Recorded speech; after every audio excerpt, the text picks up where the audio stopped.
गोंदिया जिले के देवरी तालुका अंतर्गत वन विभाग ने वन मजदूर से पेड़ कटवाए, लेकिन इन कार्यों के लिए वन मजदूरों को भुगतान नहीं किया।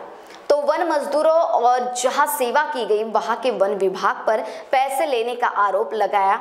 जो लोग अपने हक का पैसा चुकाए बिना काम नहीं करते थे, वहीं जब काम कर रहे हैं मजदूरों ने इसकी शिकायत अधिकारियों से की, लेकिन मजदूरों का आरोप है कि वे इस शिकायत को नजरअंदाज कर रहे हैं।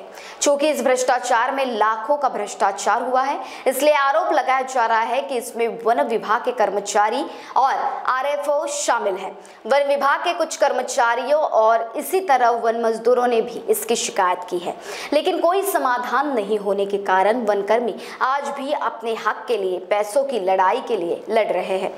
इसलिए अब वन श्रमिक वन विभाग के भ्रष्टाचार को उजागर करने के लिए कमर कस रहे हैं।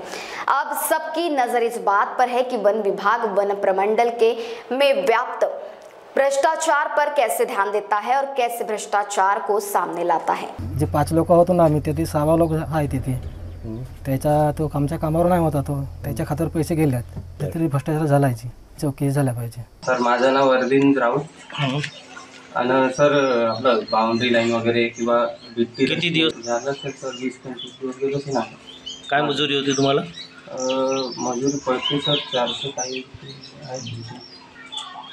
सर बिक्री वगैरे रचने मेजरमेंट करू लागणे किंवा ते बाउंड्री लाईन वगैरे जाडणे। तर हे काम शेळके वनरक्षक यांच्या अंडरमध्ये होते। मी फॉरेस्टर होतो त्यावेळी।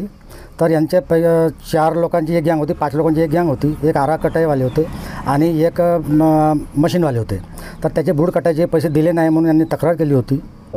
त्याच्यामध्ये यांच्या नावाने जे पैसे काढायला पाहिजे होते लेबरच्या नावाने ते न काढता ते एका अनोळखी माणसाच्या नावाने पैसे काढले, अशी रितसर तक्रार ते मजुरांनी केलेली आहे।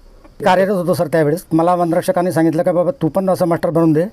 मला सांगितलं म्हणे आरएफओने आणि एएमने का तुम्ही गिरीपुंजला सांगून द्या तसं मास्टर बनवासाठी, पण मी काय बनवलं नाही। मला फक्त अवघे 6 महिने शिल्लक असताना मी काय बनवू शकत नाही असं बोललो सर।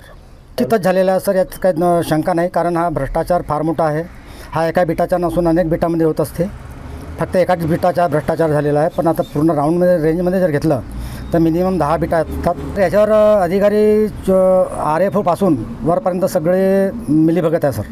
तर हा प्रकार म्हणजे भ्रष्टाचाराचा निश्चित प्रकार आहे। आधी आम्ही 2-3 वेळा गेला त्याच्याकडे, तर ते आम्हाला पैसे काही पाठवतून म्हटलं आहे ना, पाठवला नाही।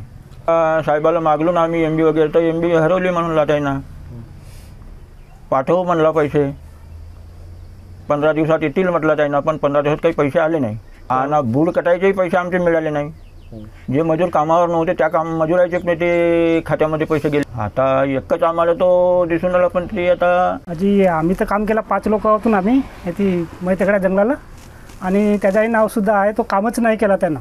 त्याचं नाव आहे अरविंद सुरलाल राऊत। त्या कामच नाही केलं साहेब, तर त्याच्या हातावर पैसे कसे गेले माहीत झालं आम्हाला।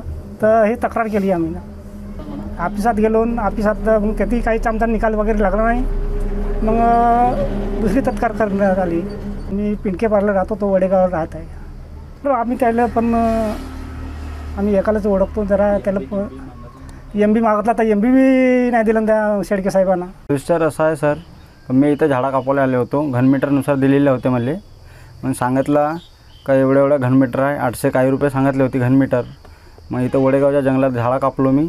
मग त्या सरांना म्हटलं होती का बिट्ट्या वरच्या वाढतील, अजून पैसे मिळतील। मग मला बूड कापायचे नाही पैसे मिळाले, बिट्ट्या वाढले त्याचे पण पैसे नाही मिळाले। मग मी बोलणं केलो सरांसोबत, तर ते म्हणून राहिले का सगळे पैसे मिळाले तुले असे म्हणत होते। मग अजून पुन्हा बोलणं केलो तर ते म्हणत होते का नाही मी ना सगळे पैसे दिलो तुला आता जो करायचं तो करून घे असे म्हणत होते। मग मी ऑफिसला गेलो तक्रार घेऊन। मग ऑफिसात गेलो तर ते मॅडम म्हणाली असं कसं होते म्हणे। मग तिथं पण बोलणं केलो। मग ते लिखा घेतला मशीन, मग म्हटला तू असा केलास तसा केलास। मग तो बोलणं झाला सर। मग मी ना माहिती अधिकार लावलो। माहिती अधिकार लावल्यावर मग मला ते बिट्ट्या वाढल्या होत्या, तिथून मला ते माहिती अधिकारच नाही मिळाला। मग बाकी सगळ्याच्या मिळाल्या होत्या, ते पण मिळालाच नाही। मग अजून मी ना तक्रार लावलो पुन्हाहून। 10-11 लोक होते, त्याच्या अकाउंटमध्ये पैसे आलेले आहेत। अरविंद बोदेलाल भोयर याच्या अकाउंटमध्ये पण असे पुन्हाच पैसे गेलेले आहेत। ते कामावर नव्हता, त्याच्या अकाउंटमध्ये बी पैसे गेलेले आहेत, ते कामावर नव्हते। असे 2-3 लोक आहेत सर, त्याच्या अकाउंटमध्ये पैसे गेले आहेत, ते कामावर नव्हते। काय वाटते म्हणजे सर तो का झाला आम्ही कामं केलं, मग ते पैसे वाढलेले, मग त्यांना पैसे दिले पाहिजे ना आम्हाला. मग वनमजूर आम्ही, आमच्या गरिबाच्या लोकांच्या पैसे खाऊन कसं का होणार आहे त्याच्या. महान्यूज 7 के लिए अभिषेक भटनागर, गोंदिया। आप पहुंचना चाहते हो अपने करियर की ऊंचाइयों पर, तो करियर गाइडेंस के रूप में आपकी मदद के लिए नागपुर में आया है कियान करियर पॉइंट एकेडमी। कियान करवाएगा IIT, JEE, नीट, एम्स, KVPY, MHT, CET और बोर्ड एग्जाम की भी पक्की तैयारी।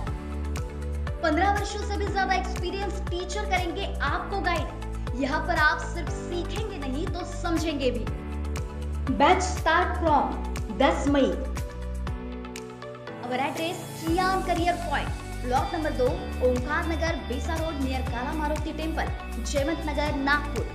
अवर कॉन्टैक्ट 8830479380 और 9049079674।